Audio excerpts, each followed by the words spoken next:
eventually led me to a practice that I speak about in the book. I went through many different processes and practices, and eventually led me to a practice where I started to connect with my heart, my spiritual heart, and through my spiritual heart to spirit, to source, to divinity, I guess you could say, and really helped me to start to tap into this deep space of intuition that I now know all of us have. And if we go back to your grandson, the one really beautiful thing that we notice when we observe small children is that they have this intrinsic ability of knowing.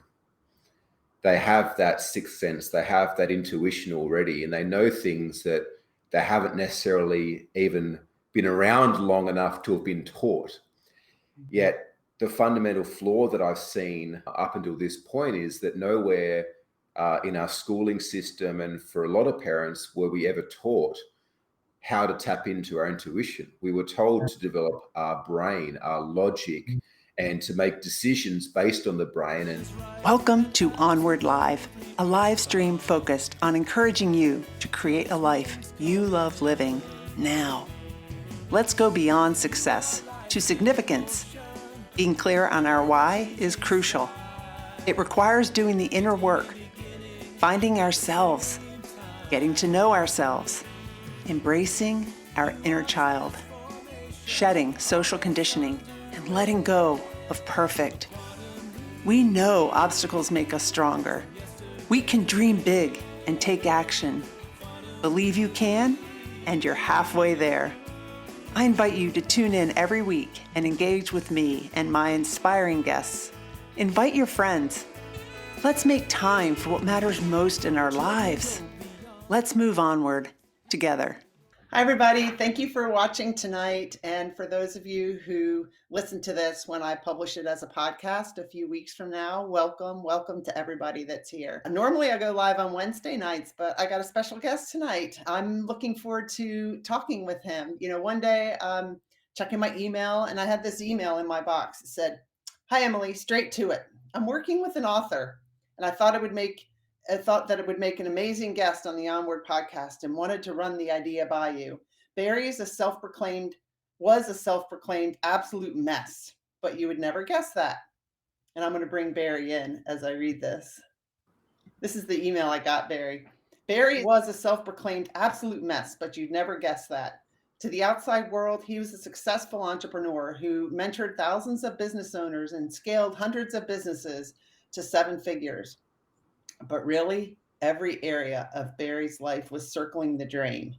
Drug use, depression, he felt completely worthless and alone until he analyzed the relationship he had with himself.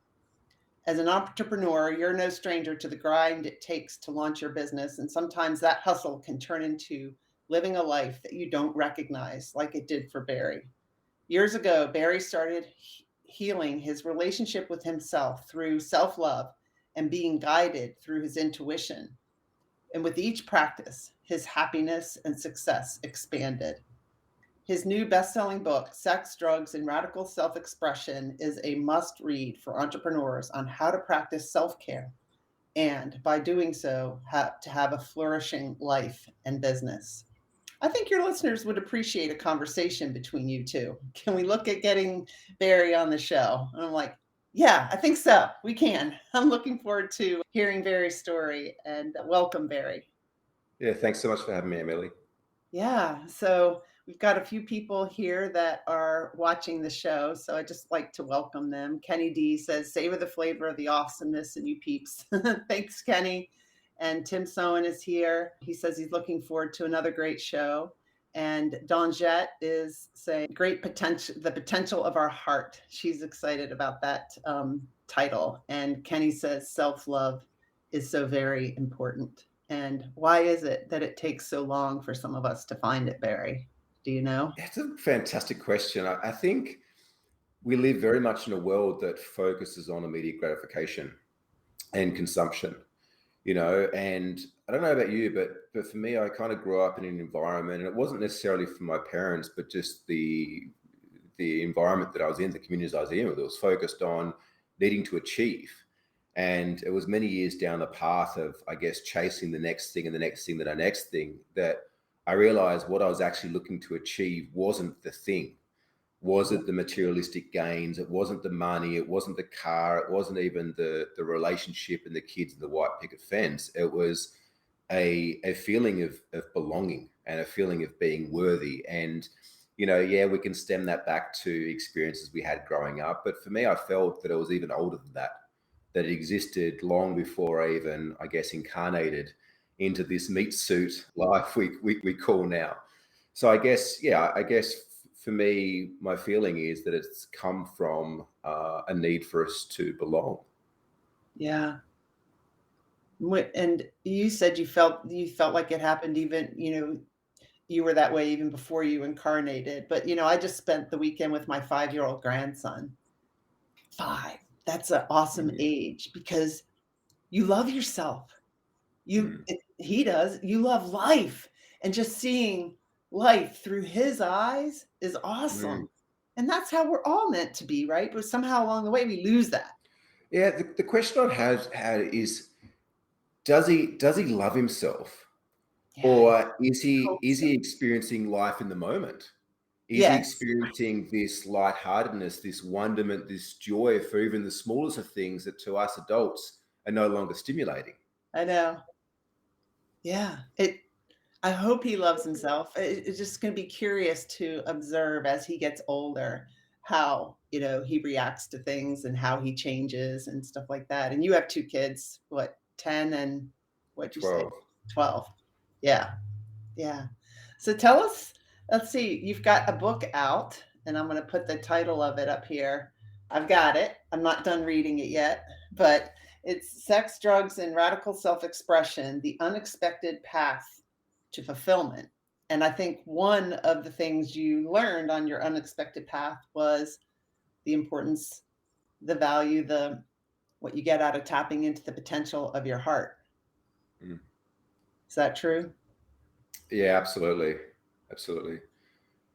I guess for me, my relationship with my heart started about 15 or 16 years ago. I had an interesting experience at work where I fell over and injured myself, and to the specialist, they couldn't really quite diagnose what this injury was with my back or how it had happened. And I remember having a conversation with a friend's father just after that experience, and he said, these big experiences happen to us in life as awakenings when we're not listening to the guidance, or we're not listening to the whispers of the universe. And this was quite foreign for me. I grew up in a Christian family, and earlier on we went to church for Christmas and for Easter and things like that. I wouldn't say that we were heavily religious, but there was definitely an influence within our family environment. And for me, something just never quite felt right. There was parts of that whole process that felt right, and there was just other parts that didn't quite feel right. And I guess I kind of grew up in life to some degree atheist, that I only believed what I could physically experience myself. And it wasn't that I was anti-religion or anti-God or anything else like that. It was just, for me, I was very black and white. And when he shared this with me, there was almost like a remembrance, almost this feeling that opened up inside of me that connected me to something that I felt I'd been looking for. And I guess that was the start of you could say my spiritual journey. It's probably 18 years ago now, I guess, and eventually led me to a practice that I speak about in the book. I went through many different processes and practices, and eventually led me to a practice where I started to connect with my heart, my spiritual heart, and through my spiritual heart to spirit, to source, to divinity, I guess you could say, and really helped me to start to tap into this deep space of intuition that I now know all of us have. And if we go back to your grandson, the one really beautiful thing that we notice when we observe small children is that they have this intrinsic ability of knowing. They have that sixth sense, they have that intuition already, and they know things that they haven't necessarily even been around long enough to have been taught. Yet the fundamental flaw that I've seen up until this point is that nowhere in our schooling system, and for a lot of parents, were we ever taught how to tap into our intuition. We were told to develop our brain, our logic, and to make decisions based on the brain. And the fundamental flaw with that is a lot of those decisions are based on past experiences. But if we've always had negative experiences, let's just say in a relationship, we've, been with men or women that have always done the wrong thing by us, we've then started to create this conditioning that allows us to believe that that is all that's out there. Mm-hmm. And yet intuition has the ability to guide us into the unknowing in a safe way, in a way that we can trust something far beyond our known past experiences. Yeah. And it sounds like you were like me, like I used to be, achieve, right? And when you do that, you don't tap into your heart because feelings kind of get in the way of checking all those things off the box, and you're in your thinking brain, your head all the time, right? And so how did you learn to like slow down and really like tap into your intuition? How did you do that? Tap into your heart? Yeah, I'm not going to lie. Like for me, it took me many years of, I guess, undoing past conditioning, because I did grow up heavily influenced by my brain and my brain's ability to make decisions. I remember growing up, my parents saying things to me like, "Oh, you've got to stop and think before you act." And yet I would still continue to like just so fast and not even be able to stop and process. And I guess later in life, and I talk about this in the book, we talk about the brain and the psychology, is that I was reacting back then from my creature neurology. And the creature neurology, or that critter brain, has two functions. One is to survive and two is to reproduce, right? So a lot of the things that I was doing when I was younger that I wasn't thinking about, I was doing based on this instinct or this reaction to keep myself safe. Yeah. Yet the heart was something that I guess once I started having these crazy experiences that I couldn't physically explain and I couldn't find answers for on the internet, it caused me to stop and start asking myself different questions. And through the different questions that I started asking myself, I started to access different parts of my consciousness. And when I started to access different parts of my consciousness, I started to pay attention to a voice inside of me. And I'll never forget, Emily, like my first day of, I went to do this neuro-linguistic program training at the Coaching Institute in Melbourne. And I'll never forget the first day, the teacher started talking about the voices in your head. And for me, it felt like such a relief because I'd been walking around for years thinking that I should be locked up in some mental asylum because I had these different voices. Now, although all those different voices are not your heart, right? They are different aspects of the human consciousness. There is a voice, or there is a whisper, or I would say even more, there's a knowing that is that guidance from your intuition, that is that guidance from your heart. But the difference to the voices is it's very soft. Mm-hmm. It's a whisper. It's not beating you up, right? No. And the beautiful thing is, though, is the more that you can slow down and start to listen to that, and to not even just listen to it, to actually take action and follow it, the more present and pronounced that relationship, that connection starts to become alive. It's like going to the gym. I often share it with similar to training muscles, is that you go to the gym and you want the six-pack abs and you want the rock hard biceps. And the first few times you go, it's a struggle and it hurts. Mm-hmm. But the reason that you go back is not because of the pain or even for the workout. You go back because you want the results.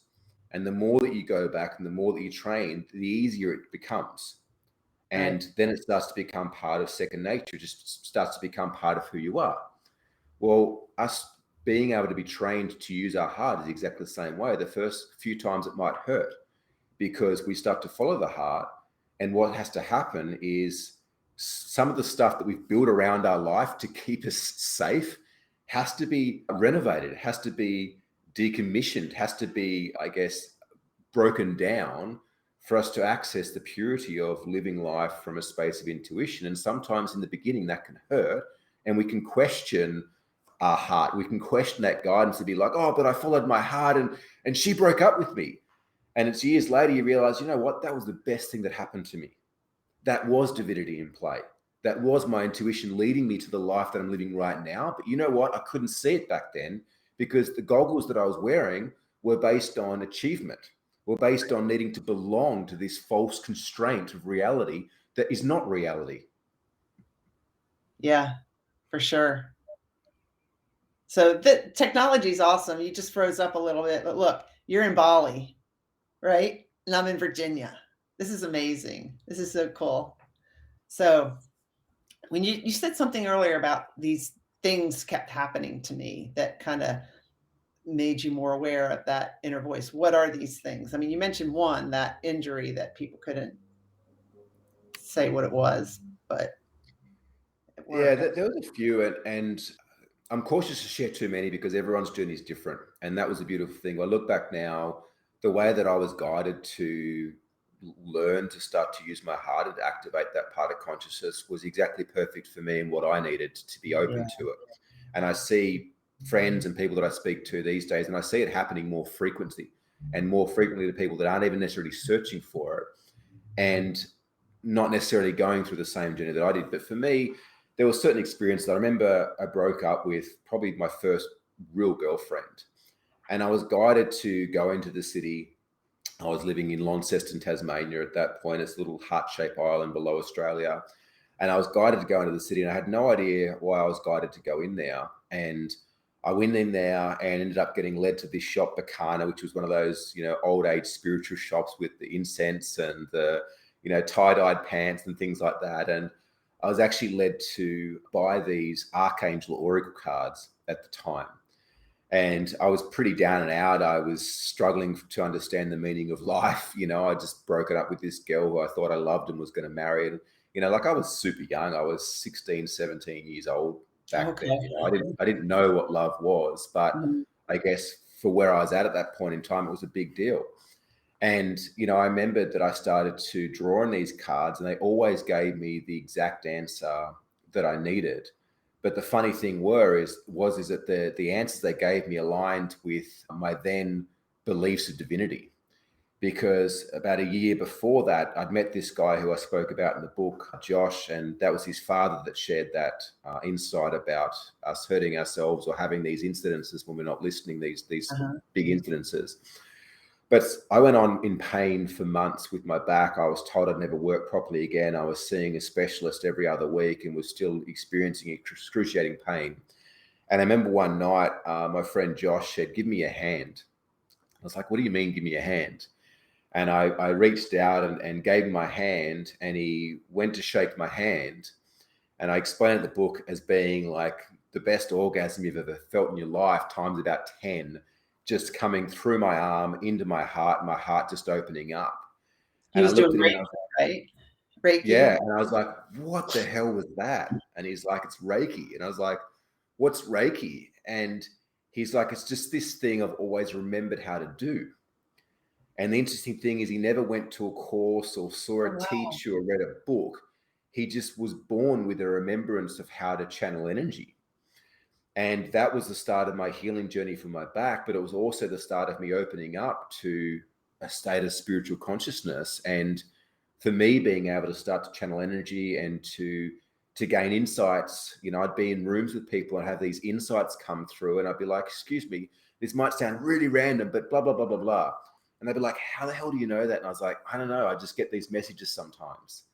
And this was 16, 17, 18 years old. And back then it felt like a bit of a curse, because I was feeling all these feelings and emotions that weren't my own. But that was my journey to start to, I guess, be awoken to this work and to access my heart. And again, it's not everybody's journey, but that was how it started for me. Yeah. So tell us about your companies, because I mean, you became financially independent, at 35, right? Yeah, even earlier. Yeah. Even earlier. Didn't go to college and started, an entrepreneur. And how did that happen?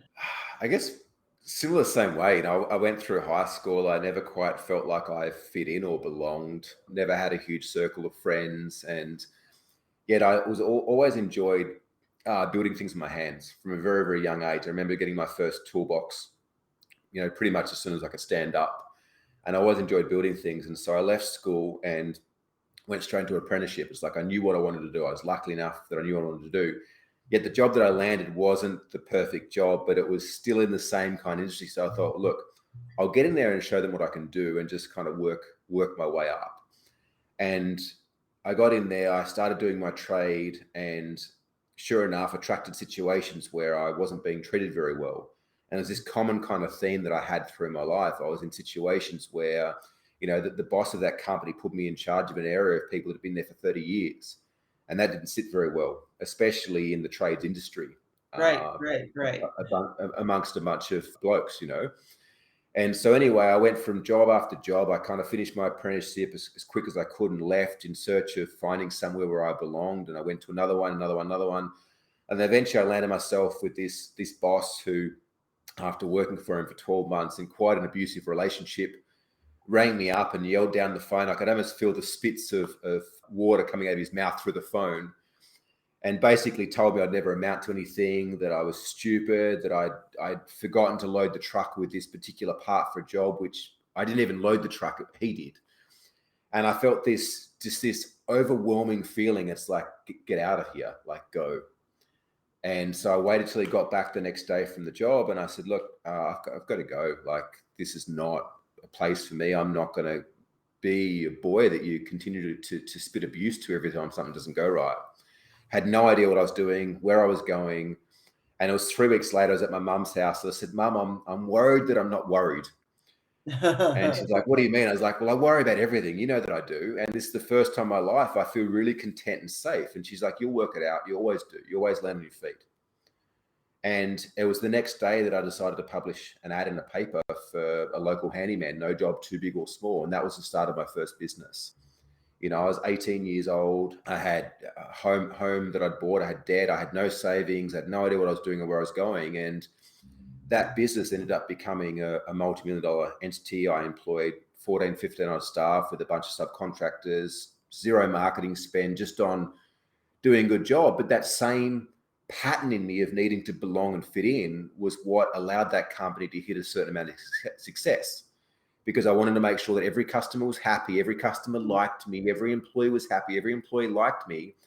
But that also became the Achilles heel that eventually became bankruptcy for 1.3 million, because I'd grown an organization that was a multi-million-dollar job, a prison cell, where all the staff, all the clients, all relied on having to communicate with me directly. There wasn't teams set up, there wasn't systems set up, there was nothing like that set up, because I had no idea what I was doing. Yeah. Well, that's so interesting. But one thing you said earlier you said, I kept attracting jobs where I wasn't treated right or whatever. Why did you word it that way? That you were attracting instead of that was happening to you? At the time, my language would have been very much like, why does this keep happening to me? Yes. Right. Uh-huh. And I guess now with hindsight and experience of life and everything I've been through with the different modalities and the different healing processes, is that, what I know to be true is that, very much we're like a projector screen, and life is the screen. We are the projector, life is the screen, and we never see life as life is. We see life as we are through our projection. And, how many of you can relate? And I'd love to see in the comments where you've been in environments where the same things happen to you and somebody else, and they have a completely different outlook on that situation to what you do. Yeah. Right. You might also have friends or family members that you find always fall on their feet or always attract luck, great situations. The reality is that I had something inside of me, whether it was from my upbringing, whether it was something that came through when I incarnated this life, that was attracting these shitty situations where I would get verbally and physically abused. And I wouldn't fit in. I wouldn't feel like I belonged. And I used to get told a lot when I was younger that I was an old soul, and never quite knew what that meant, but wondered why a lot of my friends or people that I got along with were older than me. Uh-huh. And I guess it wasn't until I started doing the work that I realized that through me healing, that experience, or those experiences I was having, allowed me to have insight and, I guess, medicine to help others. And that was what I started to realize, is that I had all these different experiences, the bankruptcy, the being cheated on by most women that I was in relationships with, like everything I speak about in the book actually became the greatest blessing and the greatest opportunity for me to have the life that I have right now. Like I couldn't have 7 companies right now had I not have been bankrupt and not have learnt some pretty harsh lessons and realities around how business works and doesn't work. Yeah. But sure. I guess the difference is, Emily, is that I didn't take that and be like, oh, well, I guess I'm not a business owner. I guess I'm not worthy of this. I guess, I shouldn't have relationships. I guess women are always going to cheat on me. Like I chose to go like, why is this happening? Like, how does this keep happening? You got curious and you looked at yourself. Because like one of my coaches said, when we point our finger at somebody or at a situation, we have 3 pointing back at us. So you went and looked at yourself because you're the projector of your life. So we got a question here. Let's see. A Facebook user said, any suggestions for individuals headed into a major life transition, such as retirement, and then seeking a more entrepreneurial experience in their post-retirement life and adding those elements of consciousness to become successful? Let me see. Okay. Successful in a satisfying way, not necessarily materially. Do you want me to answer that one? Yeah, go ahead. Mm-hmm. Yeah, interesting question. My father's just come up for retirement recently from a job he's been in for 30 years. And my suggestion and advice for him is that before he retired, that he starts to look at what's the next step. Now, the challenge that we can have when we go through a major life transition like this is that we have a big part of our identity that is identified with who we were in that role. Now, this is exactly the same conversation I have with entrepreneurs who are looking to exit their company, is that they need to recreate their sense of self, their sense of identity and who they are beyond that company before they exit. Otherwise, what happens is as they go through the process of exiting, they have the systems, the processes, the teams in place, but they energetically attract and create sabotage to prove to themselves that they're needed in their company. So one thing that I want to share about this listener is that there's a great level of self-awareness, because what they're wanting is an entrepreneurial journey, but what they're actually wanting is the satisfaction of that entrepreneurial journey. So the one thing that I would share is be clear on what the outcome is, right? Is the outcome making $1 million and being able to have a business that works without you? Or is the outcome allowing yourself to be stretched in this new way, in this new adventure? Because the way that you tackle what's ahead of you is going to be very different if you're trying to reach an outcome of materialistic gain versus I'm here to enjoy every single day. And the funny thing is the entrepreneurs that find a way to enjoy the challenges of entrepreneurship are the ones that actually become more successful than the ones that are chasing a high company value. For sure. I get it. Like, yeah, I've been through that a little bit. I mean, I retired and I was a senior executive with the Navy. I was the equivalent of a 2-star admiral in 2019. Now I'm a coach. I'm not Emily, the senior executive. And that senior executive shouldn't define me, right? That's not my worth. I'm not worthy because I held that job. I'm worthy because I'm Emily, because I'm me. You're not worthy because you own 7 companies. You're worthy because you're Barry. But it's not something that for somebody who's, been achieving to come upon like that. It takes doing work on yourself. They said, thanks for the great insights. So, all right. So we say sex, drugs, and radical self-expression.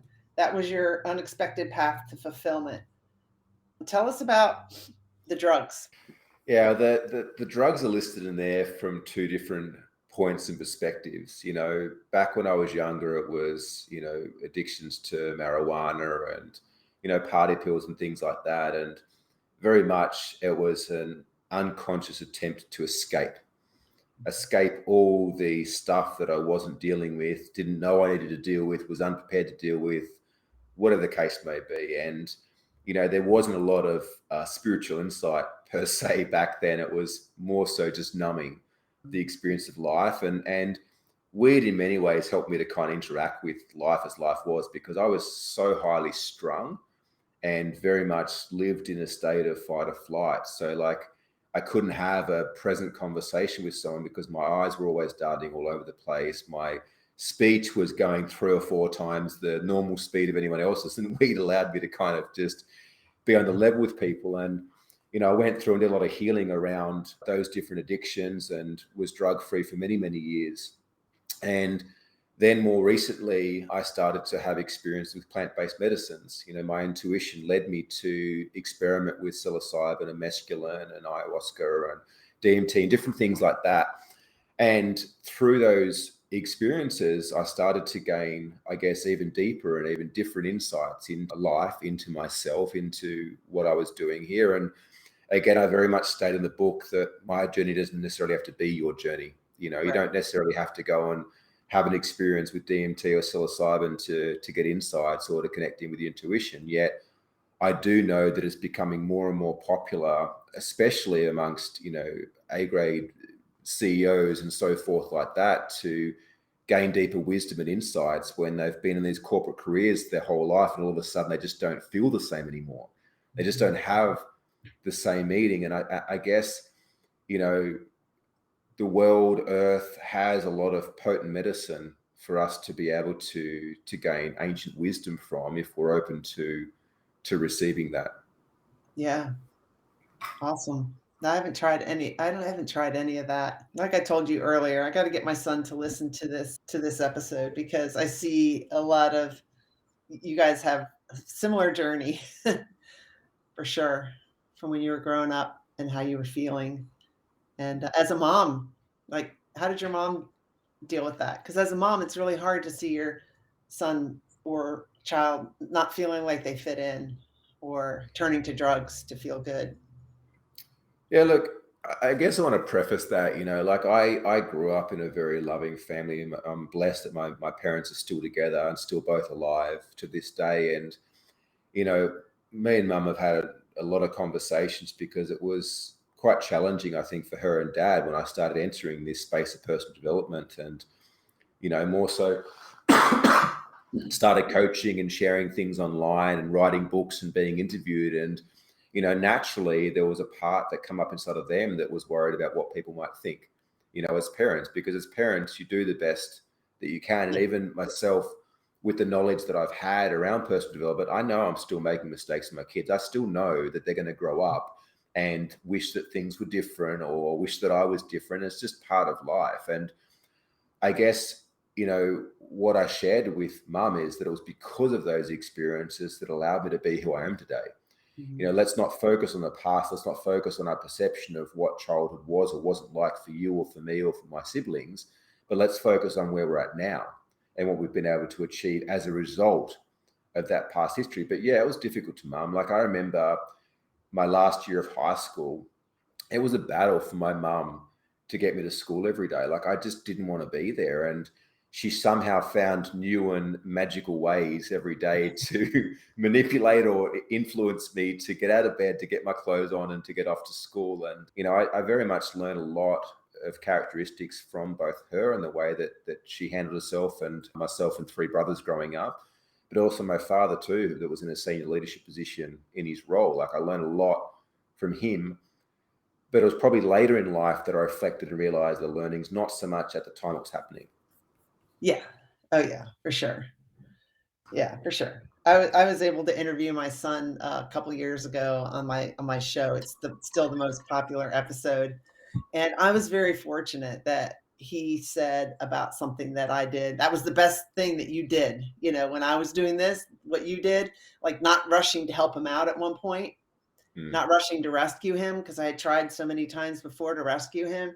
So I feel very fortunate to be able to interview my son and have him tell me that, because I know that there are some moms and some that I've interviewed whose children haven't survived using drugs, and they don't have that closure. And, I feel very fortunate that I have that closure, and I'm sure your mom does too. Yeah. So about your book, what why would people want to read it? What would they get out of it? What are you hoping that people walk away with learning about themselves or about you or about fulfillment? Yeah. In all honesty, it was really unclear when I first started writing the book what it was going to be about. The working title, like I felt drawn to write another book, and I thought I'd be writing around leadership and intuition and the intrinsic part that I feel and felt intuition has in leading a company in the 21st century. And so the working title was The Spiritual CEO. And it was 3 or 4 chapters in that I was having a conversation with Sam, the lady that helped me pull this together. I was like, this title doesn't fit anymore. And when we got to the end, what I realized is that it's a permission slip. It's a permission slip that regardless of where you're at right now in your life, regardless of what you've been through, regardless of what you've done, regardless of what shame or guilt or emotion, trauma, past experience you carry with you, it's not too late for you to have a life that you love, for you to have a life that's worth living. And the only way that we can have that is by allowing ourselves to make peace with the past and to inquire and to be curious into finding out, like, what has it brought me, not what has it cost me? I believe that every experience we have, every challenging, traumatic, adversity that we attract or we experience has a potent insight and blessing and opportunity for us for now and for the future. Yet I feel that so often we get beaten up by the world or by those around us that we shut down and we dim that light and we never truly find out what we're capable of. And so, if people could get one thing out of the book, it's a permission slip. I love that. I love that. What do you feel like your purpose is on life? Do you feel everybody has a purpose, and like, what's your purpose? Man, that question caused me so much agitation for many years. I felt like, and it was almost like these influencers on social media were marketing and selling me, like, find your purpose, find your ultimate purpose, work out what you're here for. And it's a conversation that I see a lot of people having. I guess my perspective on it now is very different. And, although I believe that some people might have these grand purposes to create the next iPhone or the electric car or, feed a million people, I believe now that purpose can be as small as the way that you speak to someone you meet on the street. I had an experience once where I spoke to someone at an event and they wrote to me a bit after that and said, thank you. Like I was considering taking my life that day, and the conversation that we had changed perspective. So your purpose doesn't have to necessarily be something that impacts, thousands or millions of people. It can be a simple conversation with someone you run into where you just feel drawn to have a conversation, to chat to them. It could be to run your company. And I guess for me, Emily, I try to take purpose into everything I do and try to remember that what I'm doing matters. Whether it's teaching my kids lessons of life, whether it's the way that I speak to my staff or, the clients we have conversations with. But I believe purpose can be taken into everything, both macro and micro. And, some of us are destined to have bigger purposes, and some it might be to be the absolute best mother you can be, and you just never know the impact that that's going to have on you or those around you. And so I think don't sweat it. Don't stress about it. Don't look for it. Anything that's meant for you won't miss you. Just show up and work on yourself and trust that will come through in the perfect timing.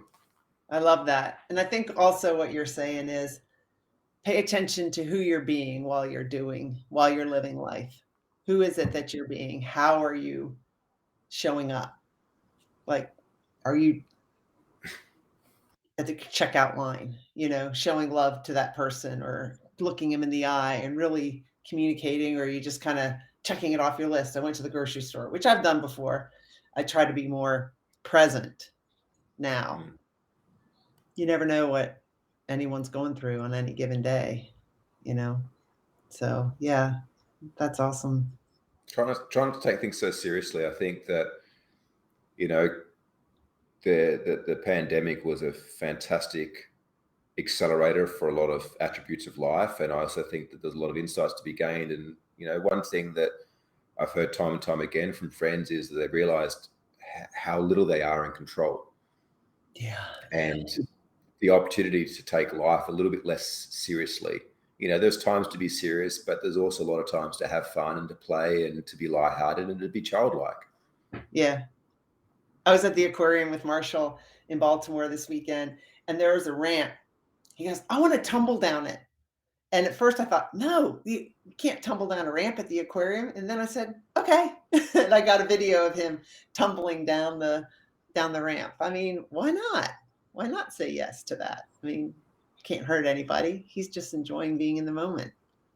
So what is, this show is about creating a life that you love living. What does that mean to you? Yeah, what's it mean to me? I feel working every day to become more present to my environment, more present to those around me. I feel it's continuously building a deeper and more insightful relationship with myself.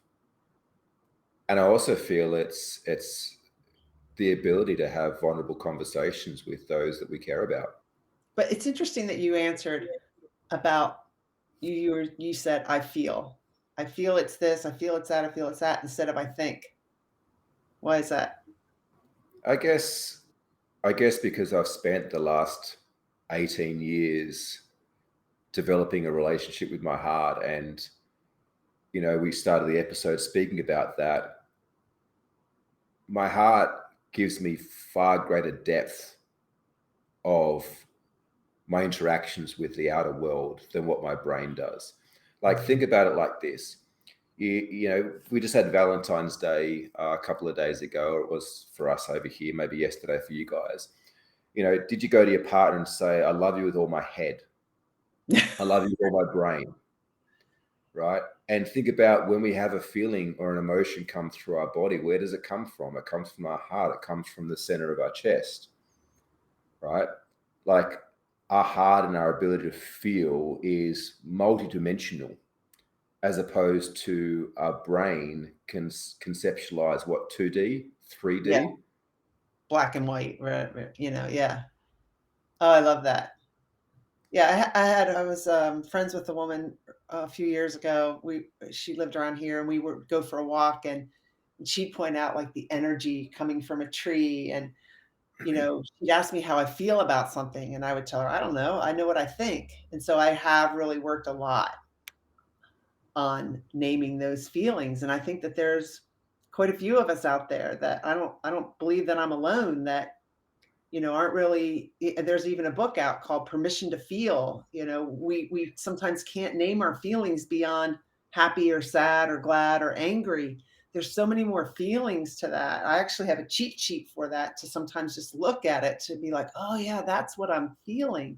Because my whole life I've been in my head, just achieving and thinking. And I even remember my dad telling me, I mean, maybe it was just with relationships, but it was like, go with your head, not your heart, kind of thing. That's what he thought. And so I didn't really pay attention to my heart that much, which is something that I'm for sure working on now. So I love that. You didn't say creating a life you love living is making a ton of money.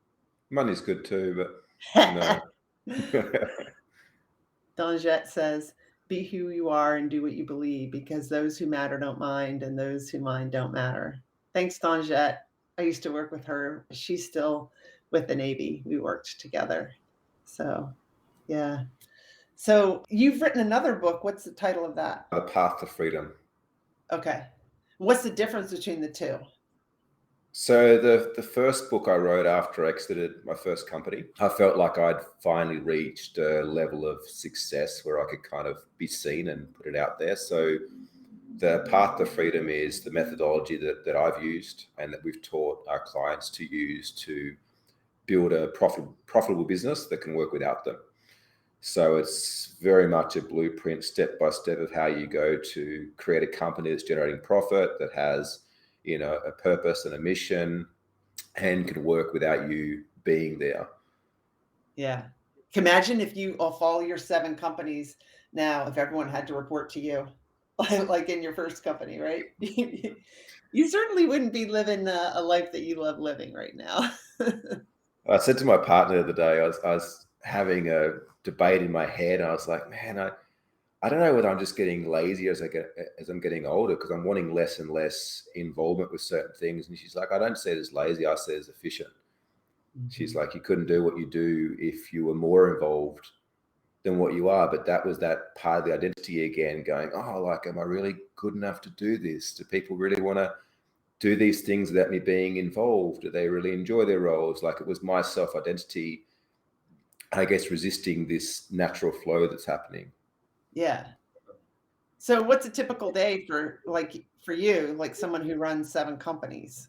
What's a typical day? And an author? Every day's a bit different, but generally any day other than Tuesdays, it's getting up, it's, cuddles with my partner, it's early morning surf, go to the gym, work out, read, meditate, muck around with a bit of work stuff, maybe a project that I'm working on, or, having conversations, but it's pretty relaxed. Tuesdays is the day that I try to have all my major work meetings in one day, so I can kind of get up, switch my brain on, get them done, and allow others to have what they need to kind of keep things moving forwards. That's awesome. And you still feel fulfilled, right? Your fulfillment isn't coming from being hands-on in your company working every day. No, it's conversations with my kids. It's like surfing is something that I started about 18 months ago, when I needed to find something else to do with my time other than building businesses. And that's something that I get a lot of fulfillment, just being with the ocean, and I guess the challenge that comes from that. But yeah, it's the fulfillment comes from the smaller moments in life, the conversations with my local staff here or people down the street, versus, the fulfillment of, hitting a certain revenue target that never lasted that long. I'm not sure if you can relate, but it's like you work for months or years to get to a certain thing, and it's like that feeling just didn't last very long. No. I didn't have revenue goals working for the Navy, but I had achievement goals. I achieved something, but I didn't really celebrate. I just move on to the next thing, right? Yeah, pretty common. It's a hyperachiever in us, not really enjoying the moment, savoring it. So it's awesome that you learned that, and I feel thankful that I'm learning it too. So tell us about, as we start to wrap this up, the clients that you work with. Yeah, so we have a couple of different companies, but really majority of my companies support business owners. So support them from a coaching perspective, or support them from a marketing, sales, accounting, even recruitment. We do a lot of placements of virtual assistants.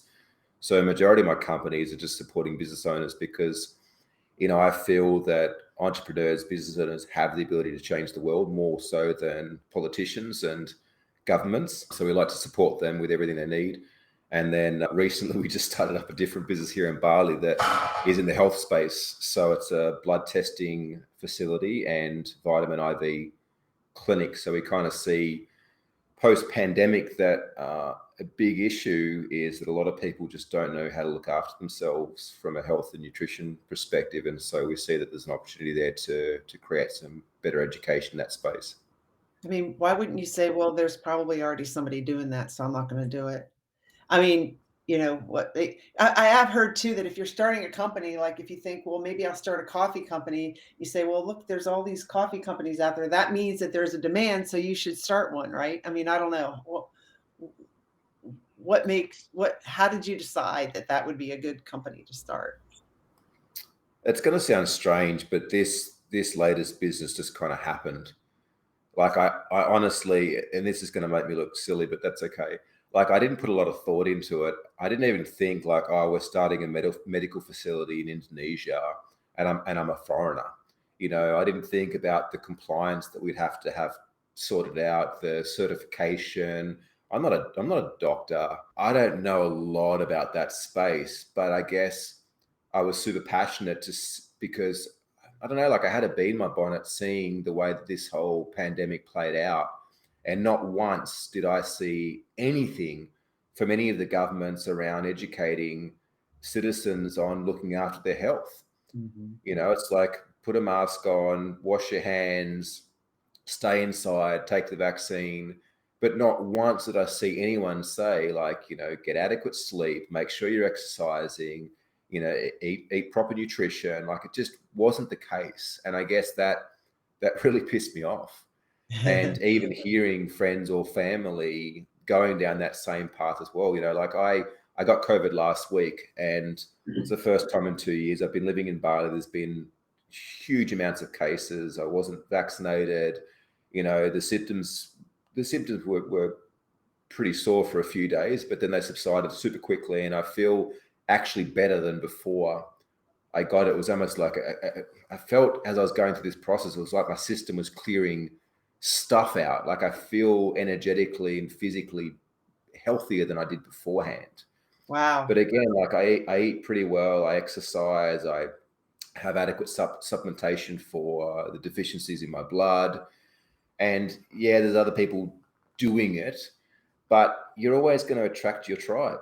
You know, like your business, like how many coaches is there out there, and you've still got clients, and other coaches still got clients. Like you resonate differently with other people. And I guess, as I said, this business has kind of happened, and here we are. But, you know, we've been seeing huge amounts of numbers of people that are calling us because post-COVID, they're needing to get their system back in check.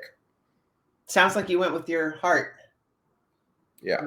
And one last thing, you said you wanted to talk about vulnerability being your superpower. I had a guy named Carl Sean Watkins on the show, and that's his big message. So what do you have to say about vulnerability and how that's a superpower?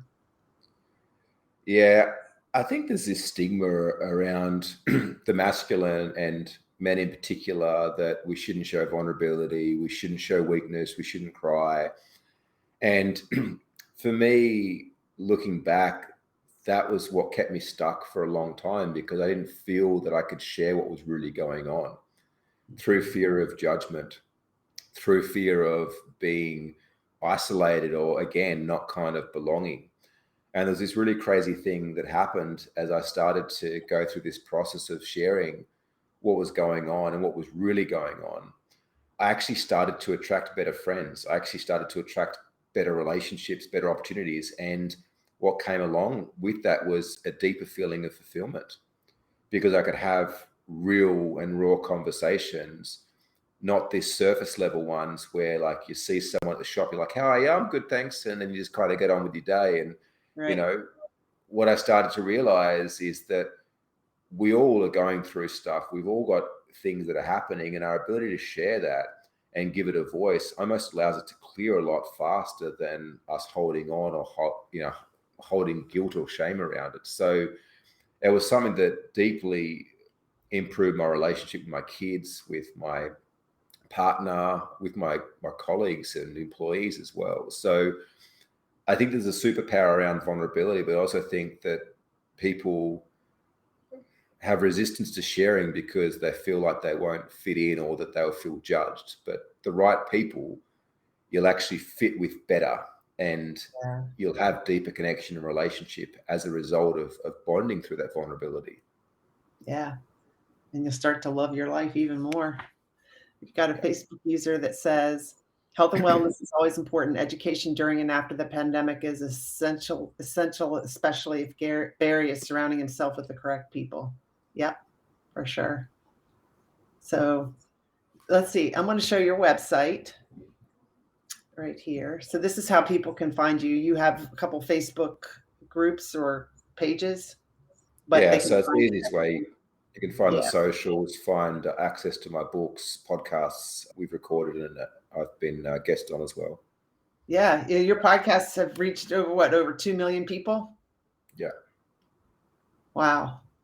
And tell us about the name of your podcast and what you talk about. Yeah, it's called The Comeback Game. So we started initially because I wanted to help people move past this notion that, you know, you work on yourself long enough and you won't experience problems and challenges and adversity anymore. Like, adversity and challenge is a gift and the greatest opportunity. And certainly for me, it hasn't stopped yet. I've just become a lot better at managing it and dealing with it. And so The Comeback Game was, I guess, a way to interview business owners and successful entrepreneurs and to share what their comeback story was. What was the adversity, what was the challenge that they faced that has been this turning point in their life that has allowed them to become who they are and where they are right now. Awesome. And when people share their story, they're being vulnerable, and other people can relate to them and not feel alone, right? Feel like, oh, if he can do it, if she can do it, I can do it. So thank you so much for being my guest, Barry. I really appreciated having you on the show. Yeah, thank you too, Emily. It's been a pleasure. Okay, I'm going to put you in the green room if you wait for a minute, and we'll just say our goodbyes. So thank you so much.